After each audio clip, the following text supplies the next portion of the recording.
Guys welcome to one మనీలోకి. ఈరోజైతే మనం శ్రీశైలంలో ఉన్న శివాజీ టెంపుల్కి అయితే వచ్చాం గైస్. మీరైతే చూసుకోవచ్చు, ఛత్రపతి శివాజీ 19 ఫిబ్రవరి 1630లో పూణే జిల్లాలో జన్మించారు. శివాజీ షాహోజీ మరియు జీజీబాయి దంపతులకు జన్మించాడు.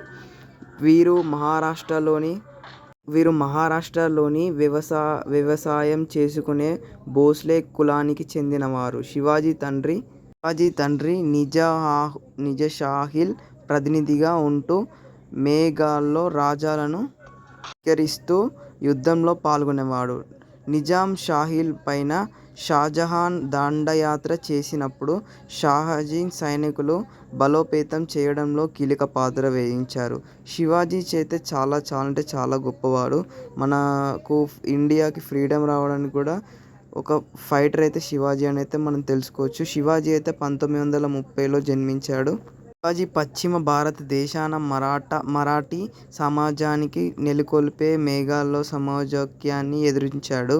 1974లో సంవత్సరంలో జ్యేష్ఠ శుద్ధ త్రయోదశి నాడు శివాజీ పట్టాభిషేక వారోత్సవాలు జరిగాయి. శివాజీ వారోత్సవాల సందర్భంగా మనం హిందూ సామాజిక దివస్గా జరుపుకుంటాము. శివాజీ తల్లి శివాజీకి ప్రజలపైన ప్రేమ కలిగినట్లు విద్యాబుద్ధులు నేర్పింది.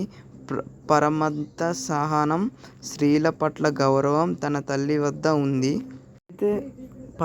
స్త్రీల పట్ల గౌరవం తన తల్లి వద్దనే నేర్చుకున్నాడు. సకల విద్యలు తెలుసుకున్న శివాజీ మరాఠీ సామాజిక సంపదను లక్ష్యంగా తన వ్యవహారాలైతే మొదలుపెట్టాడు.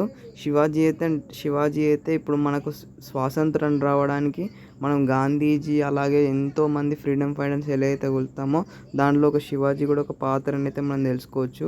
మహారాష్ట్రలో అయితే శివాజీ దివాస్ రోజు అయితే చాలా అంగరంగ వైభవంగా జరుపుకుంటారు. వాళ్ళ